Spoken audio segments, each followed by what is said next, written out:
안녕하십니까. 반갑습니다. 오늘 말씀은 이제 사무엘상 26장부터 마지막 그 31장까지입니다. 요절 말씀은 30장 6절. 백성들이 자녀들 때문에 마음이 슬퍼서 다윗을 돌로 치자 다윗이 크게 다급하였으나 그의 하나님 여호와를 힘입어 용기를 얻었더라. 이제 26장에서 다시 광야를 떠돌다 사울을 죽일 수 있는 두 번째 기회가 이제 오는데, 2절에서 사울이 또 3,000명과 함께 10광야로 다윗을 잡으러 옵니다. 이제 6절에서 10광야에서 사울의 군대를 지켜본 다윗이 누가 나와 함께 저 진영에 내려가서 사울에게 이르게 하겠느냐 하니까 이제 스루야의 아들 요압의 동생 아비새가 지원을 합니다. 여기서 이제 조연들이 나오기 시작하는데, 넬의 아들이 아브넬은 사울의 사촌으로 사울의 군대 장관입니다. 그리고 다윗 측의 최고 영명한 장군들은 스루야의 아들들이라고 해서 다윗의 사촌인 요압과 아비새의 형제가 나옵니다. 7절에서 사울의 진영 가운데서 넋을 놓고 창은 머리 곁에 꽂혀 있고, 아브넬과 백성들은 사울을 삥 둘러서 누워 자고 있었습니다. 이제 8절에서 그걸 본 아비새가 청하오니 내가 그를 창으로 찔러 단번에 창을 꽂게 하소서, 이렇게 다윗에게 말을 하니까 9절에서 다윗이 절대 죽이지 말라, 누구든지 손을 들어 여호와의 기름 부은 자를 치면 죄가 없겠느냐. 다윗은 사울이 좋아서가 아니라 10절을 보면은 여호와께서 그를 치리라, 혹은 죽은 날에 이르거나 혹은 전장에 나가서 망하게 하리라고 말을 합니다. 그리고 12절에서 다윗이 사울의 머리 곁에서 창과 물병을 가지고 떠나가서 멀리서 소리쳐 아브넬아 일어나라, 너 이 멍청한 놈아, 내가 어찌하여 내 주왕을 보호하지 아니하느냐, 백성 중에 한 사람 내 왕이 죽으러 들어갔느니라. 그러면서 또 16절에 여호와의 기름 부음 받은 너를 너희 주를 보호하지 아니하니 너희는 마땅히 죽을 자가 아니냐, 이러면서 창과 물병이 어디 있느냐 하면서 이제 아브넬을 비하하면서 그들을 깨웁니다. 17절에 사울이 무슨 일이 있는지 깨닫는데, 18절에서 다윗은 사울에게 주는 어찌하여 주의 종을 쫓으시나이까 하니까 21절에 사울이 내가 범죄하였도다.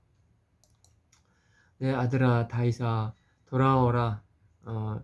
오늘 내 생명을 귀하게 여겼은즉 내가 다시는 너를 해하지 아니하리라.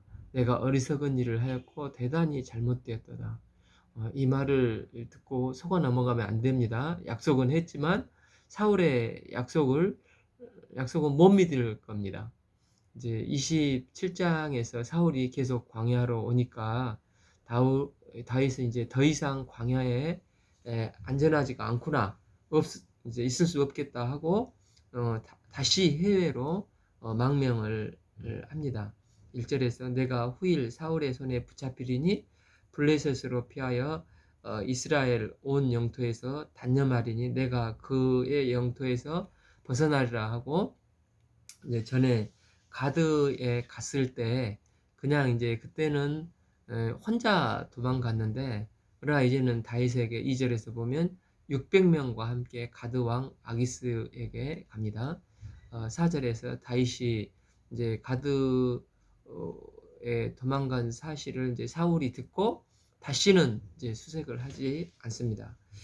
그래서 이제 가드왕 아기스에게 내 군대를 받아달라, 내가 당신의 장군이 되겠다, 이렇게 하니까 아기스 입장에서 같은 성 안에 두는 것은 이제 불안해서 5절에서 어느 지방 마을 한 곳을 줘서 잘 지키고 당신의 적들을 잘 처리해 주겠다, 이제 다시 이렇게 말하니까 6절에서 이제 오늘날까지 시글락을 유대 이 시글락을 주었습니다.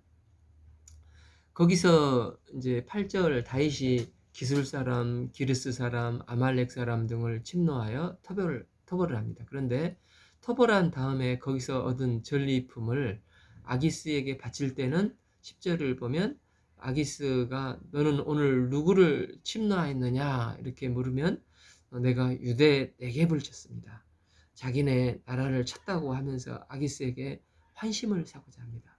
즉 나는 이제 더 이상 이스라엘에 충성하지 않고 완전히 당신의 부하입니다. 이런 뉘앙스로 실제로는 아말렉을 공격했지만 이제 아기스에게는 전리품을 바칠 때마다 유다에서 가지고 온 거라고 하면서 이제 가드 왕 아기스의 신복처럼 되어서 1년 4개월을 블레셋에서 보냅니다. 12절에서 이 아기스가 이 다윗의 말을 듣고 다윗을 믿고 말하기를 다윗은 자기 백성 이스라엘에게 심히 이제 미움을 받게 되었으니 그는 영원히 내 부하가 되리라. 이제 이스라엘에게도 미움받게 됐으니 내가 최고 믿을 수 있는 장군이다. 이렇게 된 상황입니다. 28절에서 이제 31장까지가 블레셋과 사울의 이제 이스라엘과 블레셋의 전면전이 펼쳐지고 마지막 전쟁이 됩니다. 사울의 이스라엘과 블레셋 5도시 연합군과 전쟁을 이제 하게 되는데 여기서 이제 아기스가 다윗을 데리고 가면서 2절에 이제 아기스는 내가 너를 영원히 맨 머리를 지키는 자로 삼으리라 이렇게 합니다. 다윗의 입장에서 동족 이스라엘을 치러 가는 굉장히 곤란한 상황이 되었습니다. 이제 와서 싫다고 할 수도 없고 그래서 이제 일단 쫓아갑니다. 3절 카메라가 이제 다시 사울 쪽 편을 비춰줍니다. 사울은 이때쯤에는 거의 미쳐 있습니다. 사울은 블레셋이 쳐들어오는데 사무엘은 죽고 없고 겁이 났습니다. 그래서 3절에서 이제 사무엘이 죽어 온 이스라엘이 슬피 울며 사울은 이제 신접한 박수들을 그 땅에서 쫓아내면서 하나님의 말씀대로 이제 율법대로 이제 해보는 것입니다. 20절 보면 하루 밤낮은 없이 굶어 기력이 다했도다 하는 것을 보면 또 뭐 금식도 한 것 같습니다. 그러나 하나님의 대답이 없습니다. 6절에서 사울이 여호와께 묻자오되 꿈으로도 우림으로도 선지자로도 그에게 대답을 안 해주십니다. 그리고 이제 4절에서 블레셋 사람들은 수렙 평지에 진을 치고 이스라엘은 길보아산 위에 진을 쳤습니다. 산 위에서 블레셋 군대를 내려다 보니까 정말 모래알 같이 너무 많은 것입니다. 그래서 이제 5절에 봐보면 사울이 산 위에서 블레셋 군대를 보고 두려워하여 크게 이제 떨었습니다.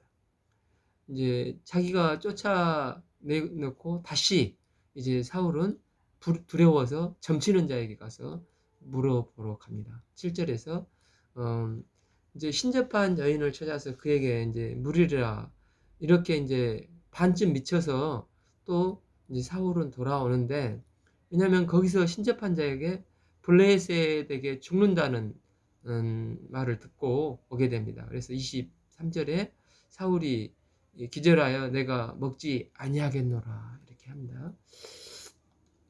여기서 28장 내용이 참으로 난해한 내용입니다. 신접한 여인을 통해서 사울이 죽은 사무엘의 혼을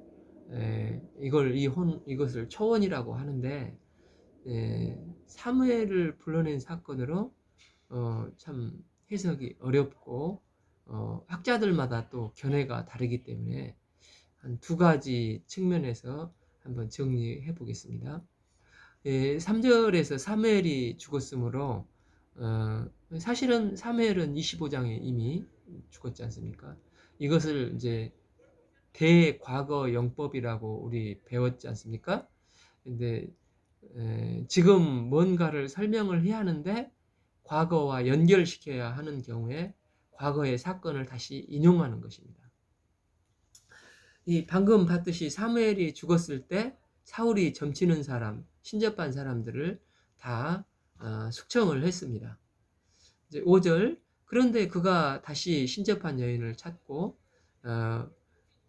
우리 이제 주위에도 봐보면 교회에 직분도 있고 다른데 이제 전보로 다니는 경우가, 제가 학생회 때도 그런 사람이 있었는데, 사울은 지금 빌립보서 4장 6절에 아무것도 염려하지 말고 오직 기도와 간구로 너희 구할 것을 감사함으로 하나님께 아뢰라 그리하면 너희 마음과 생각을 지키시리라 하나님께서 말씀하셨는데, 사울은 지금 그 부분에서 하나님에 대한 전적인 신뢰가 무너져 두려워 떨고 있습니다.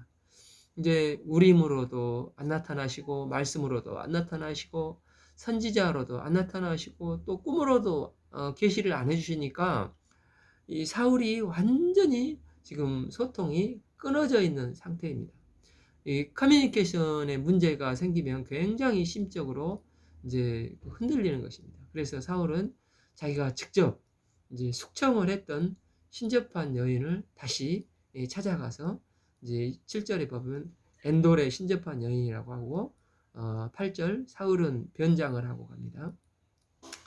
여기서 이제 숙청한 사례가 있기도 하고 현실적으로 왕의 신분을 노출하지 않기 위해서 이고, 또한 이제 길보아 산에서 엔돌로 가려면은 반드시 블레셋이 진치고 있는 수냄 평화를 지나가야 하는데 적군에게 들키지 않기 위해서 변장을 한 실질적인 이유도 있다고 생각할 수 있습니다. 또한 변장을 하려면 왕의 옷을 스스로 벗어야 하지 않습니까?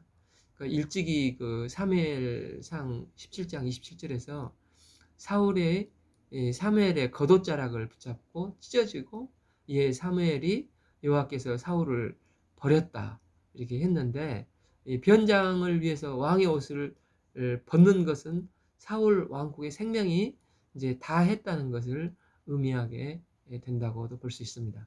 이제 8절에서 그가 밤에 신접한 여인에게 가고 이제 밤에 또 돌아옵니다. 요한복음 3장에서 고뇌하는 니고데모가 예수님을 찾아갈 때가 언제였습니까? 밤에 오고, 또 가룟 유다가 예수님을 팔고 나갈 때가 언제였습니까? 밤에 나오는데, 이 밤은 사울의 어두운 영적인 상태를 표현할 뿐만 아니라 이제 이스라엘 사울 왕국의 몰락을 표현한다고 할 수가 있을 것입니다. 그런데 이제 주술 행위는 신명기에서도 엄격하게 금지하고 있지 않습니까? 신명기 18장 11절에 보면 진언자나 신접한 자나 박수나 초혼자를 너희 가운데서 용납하지 말라. 이런 일을 행하는 자를 여호와께서 가증히 여기시고 그들을 내 앞에서 쫓아내리라.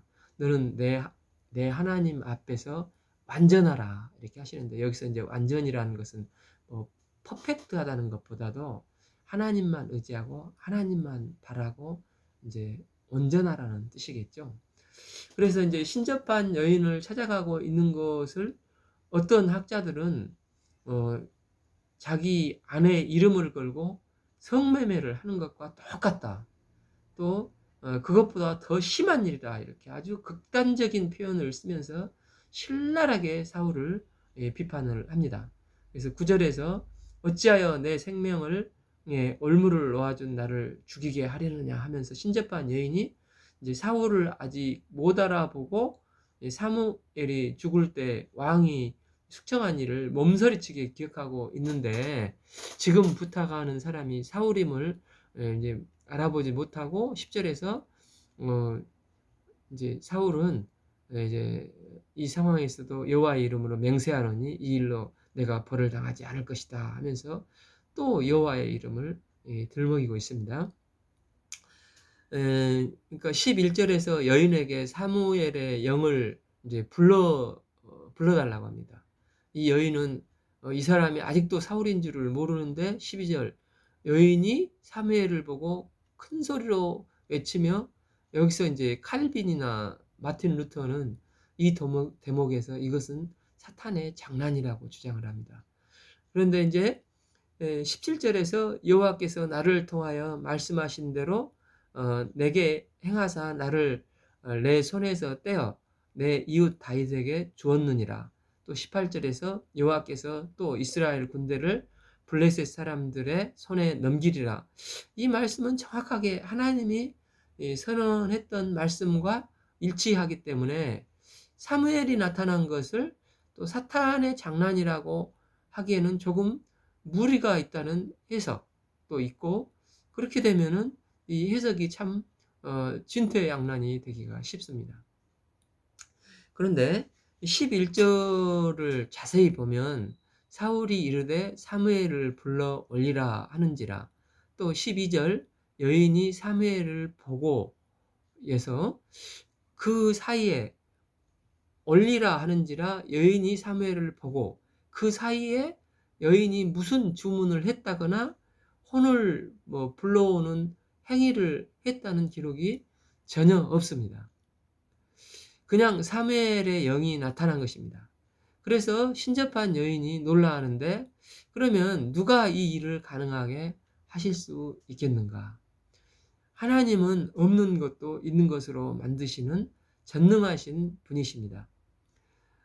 그러니까 사무엘이 나타난 것은 이 여인의 주술 행위와 상관없이 하나님께서 나타났다고 이렇게 보는 견해도 있는 것입니다. 이제 13절에서 왕이 그에게 이르되 내가 무엇을 보았느냐 이렇게 하니까 여인이 사울에게 이르되 내 영이 땅에서 올라오는 것을 보았나이다 하는지라. 여기서 땅에서 올라오는 것이 또 이제 그 사탄의 거짓으로 이렇게 보는 견해가 있고, 이렇게 해석하는 사람이 있습니다. 그런데 또 한편에서는 마태복음 27장 50절에서 예수님께서 십자가에서 죽으실 때 무덤이 열리고 자던 성도들이 땅에서 일어나는 사건이 있지 않습니까? 14절에서 사울이 그에게 이르되 어떠하냐? 그가 이르되 한 노인이 올라오는데, 15절 사무엘이 사울에게 이르되 내가 어찌하여 나를 불러 올려서 나를 성가시게 하느냐? 여기서 이 성가시게 한다는 것은 보통 귀찮게 한다라고 번역이 되어 있지만, 자던 사람을 깨웠을 때 쓰는 표현으로 이제 쓰이지만은 원어에는 이제 지지개를 펴면서 왜 깨워? 이런 그 표현이라고 합니다. 그러면 지금 사무엘이 어떤 상태에서 일어나게 되었다는 겁니까? 잠자던 상태에서. 그러면 성경은 죽은 자를 항상 죽었다가 표현하지 않고 잠들어 있다 이렇게 표현을 하지 않습니까? 그래서 이것은 진짜 사무엘이라고 해석하는 견해를 가진 사람들은 이제 이 본문을 그런 식으로 해석을 합니다. 이제 신접한 여인에게 갔지만 사무엘이 나온 것은 하나님께서 하셨고 또 하나님의 말씀이라 이렇게 해석을 합니다. 15절에서 하나님은 나를 떠나시고 다시는 선지자로도 꿈으로도 내게 대답하지 아니하시기로 내가 행한 일을 알아보려고 당신을 불러 올렸나이다 하더라. 16절 여호와께서 너를 떠나 내 대적이 되셨거늘 내가 어찌하여 내게 묻느냐. 그리고 나서 사무엘 선지자는 정확하게 하나님의 약속을 확인시켜 주십니다. 그래서 본문을 이제 정리하면 우리는 사무엘의 등장을 크게 두 가지로 해석합니다. 루터나 칼빈 해석한 것처럼 이것은 사탄의 장난이다. 또 두 번째, 이렇게 하기에는 뒤의 문맥과 너무 어색하다. 그래서 실제 사무엘이다. 그러면서 하나님께서 여인의 초원수를 빌려서 사무엘을 등장시키거나 하지 않으시고 여인의 이 초원술과 상관없이 하나님의 전능하심으로 사무엘이 등장했다. 이 두 가지 견해가 있는데 이걸로 결론을 이제 이 장을 내지 말고 더 중요한 것으로 결론을 내야 합니다. 그러니까 문제는 하나님의 말씀이 끊어질 때 가장 큰 재앙이라는 것입니다. 특히 지금 사울의 문제는 이제 선지자로도 우림으로도 말씀으로도 하나님께서 가장 이제 핵심 리더 이스라엘의 왕에게 왕과의 하나님과의 관계가 끊어져 버렸지 않습니까? 그러니까 늘 우리가 하나님의 말씀 앞에서 머물러 겸손히 그분의 뜻과 음성을 구하는 태도에 집중해야 될 이유가 여기가 있습니다. 그리고 이제 주의 종들, 교회를 섬기고 모임을 섬기고 선교단체를 섬기는 주의 종들을 위해서 기도를 해드려야 되는 이유가 여기에 있습니다. 29장에서 다윗 왕 쪽으로 다시 카메라가 옮겨갑니다. 이제 1절에서 블레셋으로 모든 부대를 이제 결집을 시켜서 이스라엘 사람들은 이스라엘에 있는 이제 시험가에 진을 치고 전열을 가다듬고 있습니다. 2절에서 블레셋 사람 지도자들은 수백 명씩 수천 명씩 거느리고 다윗도 이제 부하들을 거느리고 그 행렬 맨 뒤쪽에서 아기스와 함께 나갔습니다. 다윗의 상황은 자기 민족을 자기가 쳐야 되는 상황이 돼서 어쨌든 거기서 빠질 수가 없기 때문에 일단 군대를 끌고 블레셋 5군대 연합군에 모였는데 이제 아기스가 이제 아기스 왕 말고 나머지 넷 왕들이 이제 3절에서 이 블레셋 왕들이 이 다윗을 보면서 야, 왜 다윗을 데리고 왔어? 이렇게 강력하게 항의를 하는 것입니다. 아기스는 지휘관들에게 기관들도 알다시피 이 사람은 이스라엘 왕 사울의 종이었던 다윗이지만 현재 나와 함께 지내다가 이미 한두에 같이 지냈으나 그가 망명하여 온 날부터 오늘까지 나는 그에게서 아무런 허물도 찾지 못하였어. 그래서 설득을 하려고 하는데 4절에서 다른 왕들이 강력하게 반대를 하고 이제 안 믿으니까 6절에 이제 다윗에게 미안해하면서 돌아가 있으라고 이렇게 말을 합니다. 이 표현이 참 재미있는데 아기스가 여호와의 살아계심을 두고 맹세하노니 수령들이 좋아하지 않으니 돌아가 있으라 하면서 너는 착하고 너는 전혀 악이 없고 또 정말 신뢰한 사람이다 이렇게 평가를 합니다.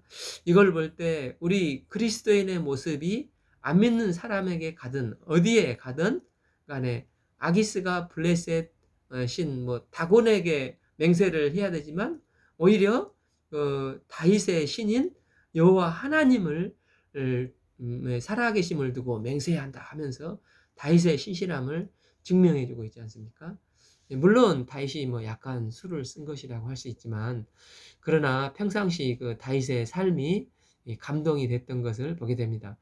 오늘을 살아가는 우리 그리스도인들의 모습이 어떠해야 하는가를 보여주는 모습이라고 할 수 있겠습니다. 우리는 정말 우리에게 악하게 대하는 그런 사람일지라도 우리를 보고 진짜 겪어보니까 당신을 믿는 하나님은 내가 믿을 만하다. 내가 하나님 앞에 맹세하는데 당신은 정말 선한 사람이다. 이렇게 인정받는 건강한 평신도의 삶을 살고 우리가 그리스도의 분량까지 성장해 나가기를 빕니다. 이제 11절 다음날 아침에 부하들과 함께 블레셋 사람 땅으로 돌아오고 블레셋 족속은 이스라엘 광야로 이제 올라갑니다. 30장 1절에서 이제 시글락으로 돌아왔는데 마적대인 이제 아말렉 군대가 다윗과 그 군대가 이제 전투에 나간 것을 듣고 그 사이에 빈 집 털이를 하면서 2절에서 다윗과 600명 가족들의 전 재산을 다 납치해 갔습니다. 이때 6절을 보면 백성들이 그 가족들 때문에 너무 슬퍼서 다윗을 막 흥분해가지고 돌로 쳐 죽이려고 합니다. 다윗이 이제 크게 다급하였으나 그의 하나님 여호와의 힘을 덧입고 용기를 얻었다고 표현을 하고 있습니다. 그래서 이제 7절에 다윗이 제사장 아비나달에게 에봇을 가지고 오락하고 8절 우림과 둠빔으로 여호와께 이제 기도하여 묻되 주님 어떻게 하면 좋겠습니까? 제가 따라와서 찾아올 수 있을까요? 하면서 이제 두려웠고 또 이렇게 긴급하게 기도를 하니까 주님께서 아말렉을 쳐라 이렇게 하셔서 확신을 가지고 17절에서 다윗이 새벽부터 그 이튿날 저녁까지 얼마나 뭡니까?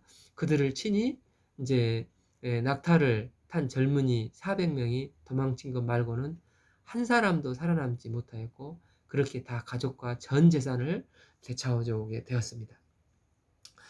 이제 오는 길에 다윗의 군대가 600명이었는데 이 사람들이 이제 아말렉 전투를 하러 이스라엘 평화를 갔다가 또 돌아오고 엄청난 이제 블레셋과 전투를 하려 갔다가 돌아온 거죠.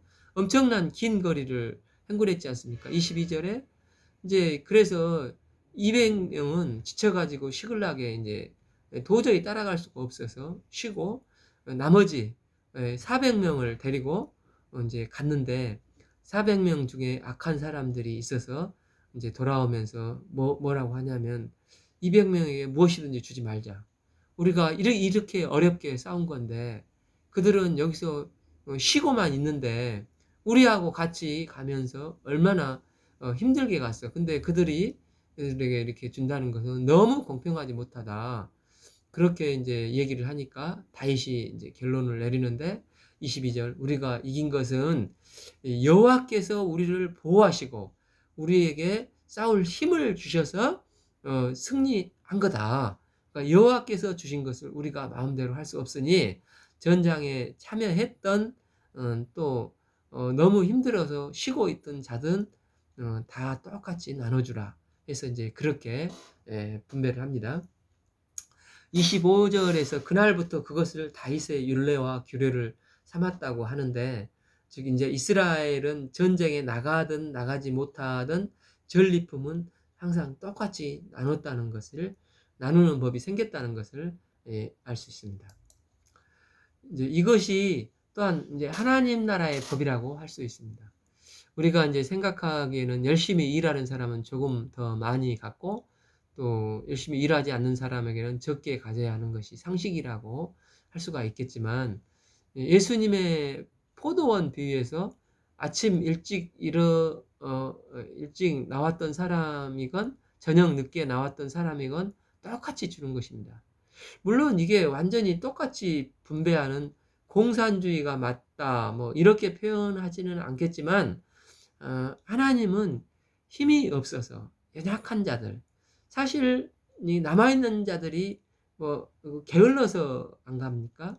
안 가려고 한 게 아니라 자기들에게 기회가 없었지 않습니까? 이제 힘이 없고 연약한 자들의 연약함을 주님은 그것들을 탓하지 않으시고 그들에게 동일하게 그 몫을 나눠주시는 분이라는 것을 알 수가 있습니다. 31장은 또 카메라가 다시 이제 사울에게로 이동을 합니다. 사울은 지금 엔돌의 신접한 여인을 보러 갔다가 죽을 거라는 말을 듣고 정신이 거의 반쯤 미친 상태입니다. 전쟁에 이제 아침이 밝았는데 전쟁이 시작되자마자 1절에서 이스라엘이 블레셋 사람 앞에서 도망하여 길보아 산에서 죽임을 당하여 쓰러졌습니다. 2절에서 사울의 세 아들들 요나단과 아비나답과 말기수아가 또 다 죽고 4절에서 이제 사울도 막 도망가는데 이제 리더가 이렇게 겁을 먹었기 때문에 이미 완전히 싸우기도 전에 부전패를 당한 겁니다. 사울은 이제 전쟁이 시작하자마자 도망부터 치다가 4절 이제 도망가다가 활에 맞아 그리고 나서 사울은 끝까지 이제 껍데기 율법의 껍데기를 너무 중요시 했었지 않습니까? 그래서 내가 어찌 이 할례 받지 못한 이방인들에게 수치를 당하며 죽을 수 있나 이렇게 하면서 옆에 있는 종에게 죽여달라고 합니다. 그런데 그 종이 차마 그렇게 못하고 있으니까 자기 칼로 뽑아서 자살을 하게 됩니다. 이렇게 이제 처참하게 이제 마무리가 됩니다. 8절에서 그 이튿날 블레셋이 이제 죽은 사람들의 이제 화살을 막 쏟아부었기 때문에 몰랐습니다. 블레셋도. 그러나 옷을 벗기려고 이제 왔다가 사울과 그의 세 아들이 갈보아 산에서 쓰러져 죽어 있는 것을 발견을 하고 이제 9절에서 사울의 목을 자르고 10절에서 사울의 갑옷을 아스다롯의 신전에 보관을 하고 사울의 죽음은 벳산 성벽에 매달아 놓는 참극이 벌어집니다. 그러니까 사사기서부터 지금까지 오면서 계속해서 처참한 상황이 이어지다가 이 사울의 죽음은 가장 극치에 이제 다다르지 않습니까?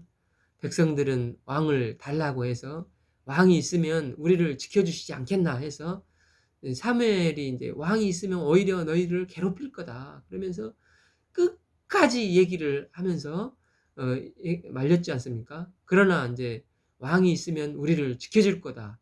이제 고집을 부리고 그 결과 이제 이스라엘 백성들은 이제 볼 때 왕은 처참한 모습으로 목이 잘린 시체가 되어서 걸려 있게 되었습니다. 11절에서 길르앗 야벳의 주민들은 블레셋 사람들이 사울에게 한 일을 전해 들었다 이렇게 했는데, 이 길르앗 야벳 알죠? 사울 왕이 되었을 때 처음으로 그들을 도와줬던 사람들입니다. 그래서 13절에 그들이 사울과 세 아들의 뼈를 거두다가 야베스에 있는 에셀 나무 아래에 묻어 장사를 지내주고 이래 동안 금식을 하면서 사울을 기리는 표현을 하는 것을 보게 됩니다. 오늘은 사무엘상 26장에서 마지막 31장까지 읽었습니다. 감사합니다.